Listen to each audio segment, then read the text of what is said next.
প্রিয় দর্শকরা, দর্শক বন্ধুরা, সবাইকে নমস্কার। জয় যিশু। আজকাল সমাজে দিনকাল খুবই খারাপের দিকে যাচ্ছে। মনে হচ্ছে আমরা সেই অন্ধকার যুগে, সেই মধ্য যুগে চলে যাচ্ছি। মনে হচ্ছে সেই অন্ধবিশ্বাস, কুসংস্কারের দিকে চলে যাচ্ছি। মনে হচ্ছে আমাদের শিক্ষা, লেখাপড়াটা যেন বৃথা। খবরে পেলাম, নিউজে দেখলাম, পুরুলিয়া নাকি হাওড়া, হুগলি, দক্ষিণবঙ্গে চার্চে হামলা হয়েছে, চার্চ ভাঙচুর করা হয়েছে এবং কিছু দল মানুষ তারা নিজেদেরকে হিন্দু বলে পরিচয় দিচ্ছে। কিছু দল, সবাই না কিন্তু, ভালো করে কথাটা শোনার চেষ্টা করুন। কিছু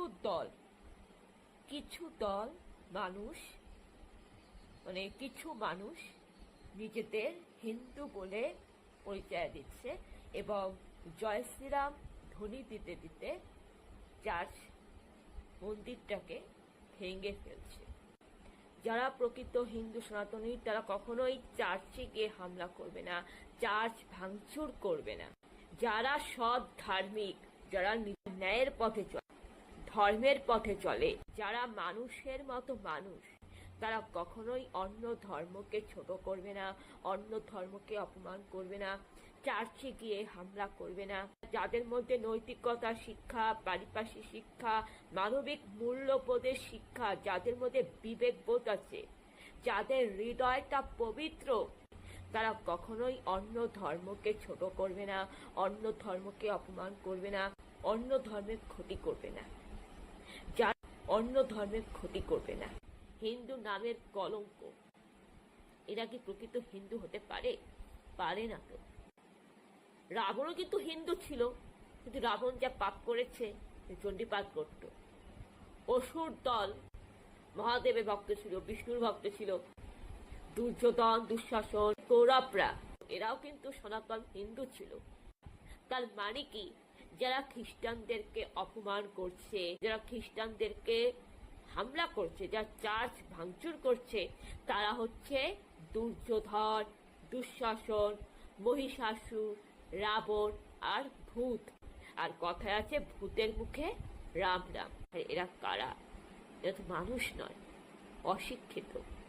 তো এদের বিরুদ্ধেই আমি এই ঘটনার প্রতিবাদে আমি একটা ফেসবুকে লেখা লিখেছি।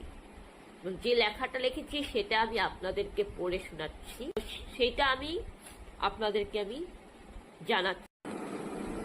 প্রথমে হ্যাশট্যাগ গুলো দেখুন। ভারতবর্ষ, ইন্ডিয়ান কনস্টিটিউশন মানে ভারতীয় সংবিধান।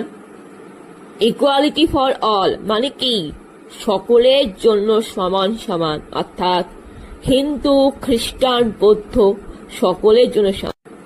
আর্টিকেল 24 থেকে আর্টিকেল 26, প্রত্যেক নাগরিকের ধর্মীয় স্বাধীনতার অধিকার। খ্রিস্টানরা ভারতের নাগরিক, তাই খ্রিস্টানদেরও ধর্মীয় স্বাধীনতার অধিকার রয়েছে। ভারতের নাগরিক তারাই যারা জাতীয় পতাকাকে সম্মান করবে। ভারতীয় নাগরিক তারাই যা জাতীয় পতাকাকে মেনে চলবে এবং জাতীয় পতাকার অশোক চক্রকে পালন করবে। অশোক চক্রের 24টা দণ্ড কি? মানবতা, মানবিকতা, দয়া, প্রেম, উদারতা, সহযোগিতা, ন্যায়, শিক্ষা, এই নিয়ে তো 24টা দণ্ড। এই 24টা দণ্ড অশোক চক্র পালন করবে। এবার আসি নাগরিকের 11টি মৌলিক কর্তব্য।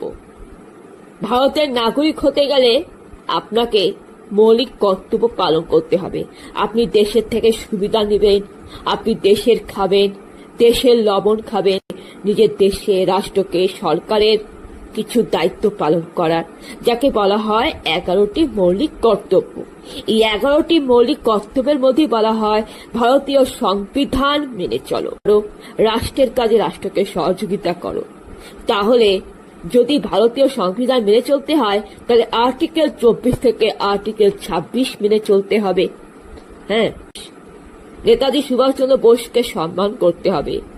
এই বিদ্যাসাগর, যিনি গরিবের কথাও ভাবতেন, যার নাম ছিল দয়ার সাগর, রবীন্দ্রনাথ ঠাকুর, যার মাধ্যমে আমরা জাতীয় সঙ্গীত আমরা গাই, তিনি নোবেল পুরস্কারের সেই টাকাটা তিনি জনসেবায় বিলিয়ে দিলেন, শিক্ষা ব্যবস্থার জন্য। তিনি বিশ্বভারতী, বিশ্ববিদ্যালয়, শান্তিনিকেতন তৈরি করলেন। স্বামী বিবেকানন্দ কোনদিনও জাত পাত ধর্ম ভেদাভেদ করতেন না। এমন একজন মানুষ ছিলেন যিনি যীশু খ্রিস্টকেও তিনি মানতেন। তো হে চণ্ডাল, নবশূদ্র, দলিত, হে আর্য, অনার্য, এসটি, ওবিসি, তোমরা সবাই আমার রক্ত ভাই বোন। তাহলে এই মানুষটার অবদান কথা ভুলে যাব? এই মানুষটাকে আপনারা কেউ সম্মান করবে না? বাবা সাহেব আম্বেদকর এর জন্যই কিন্তু গোটা ভারতবর্ষ চলছে। এই সংবিধানটা বাবা সাহেব আম্বেদকরের। মানুষ যে এত পড়াশোনা করে উকিল হচ্ছে, আইপিএস অফিসার হচ্ছে, যে আইনের কথা আমরা বলি সেটা বাবা সাহেব আম্বেদকরের। বন্দে মাতরম, যেটা বঙ্কিমচন্দ্র চট্টোপাধ্যায় আনন্দমঠ উপন্যাস থেকে লিখেছে।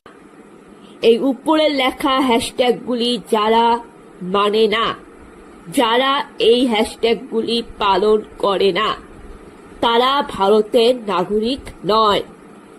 অর্থাৎ যারা 11টি মৌলিক কর্তব্য পালন করে না, ভারতের সংবিধান আর্টিকেল 24 থেকে আর্টিকেল 26, ইকুয়ালিটি, জাতীয় পতাকার অশোক চক্রে 24টা দণ্ড, নেতাজিকে মানে স্বামী বিবেকানন্দ, বাবা সাহেব আম্বেদকর মানে না, আদিবাসীদেরকে সম্মান করে না, হ্যাঁ, যারা জাতপাত ধর্ম ভেদাভেদ করে, তারা ভারতের নাগরিক নয়। তারা হচ্ছে সবচেয়ে দেশদ্রোহী। তারা কি আদৌ লেখাপড়া করেছে কি? বাংলার লিটারেচার, কবি, সাহিত্যিক একটা সঠিক কথার জবাব দিন তো। হসপিটালে যখন রোগীর ট্রিটমেন্ট হয়, ডাক্তার কি রোগীর ধর্ম দেখে ট্রিটমেন্ট করে কি?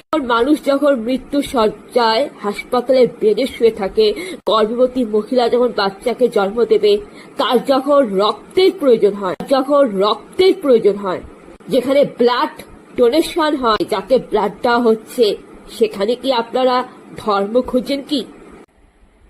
তা না হলে রবীন্দ্রনাথ ঠাকুর বলতো না যে 7 কোটি বাঙালি রে রেখেছ বাঙালি করে, মানুষ করনি? কেন বলেছিল? সবাই বলে যে আমি খ্রিস্টান, সবাই বলে আমি হিন্দু, কিন্তু কেউ কিন্তু একবার বলে না যে আমি প্রকৃত মানবতাবাদী পূর্ণ, আমি একজন মানুষ।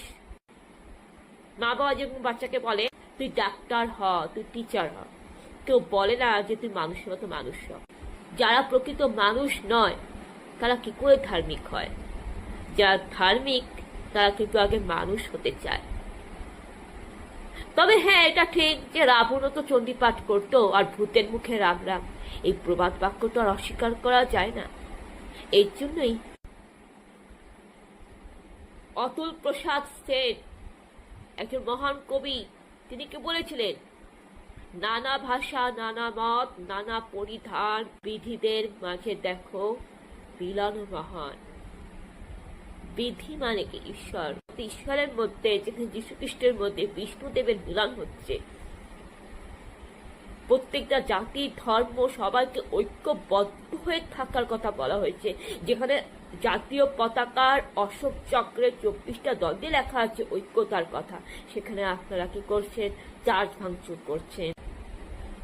আপনারা তো মানুষের পর্যায়ে পড়েন না। প্রকৃত মানুষ তারা এটা বুঝবে, জানবে। এগুলো করে আপনারা কি করছেন? আগামী প্রজন্ম কি শিক্ষা পাচ্ছে আপনারা ভেবে দেখেছেন? আগামী প্রজন্মটা কোন দিকে যাচ্ছে? এটাই কি আমাদের শিক্ষিত সমাজের লক্ষ্য? একবার নিজেদের মনকে বলে দেখুন। আপনারা ভালো থাকবেন, সুস্থ থাকবেন। আপনাদের সবাইকে নমস্কার। জয় যিশু।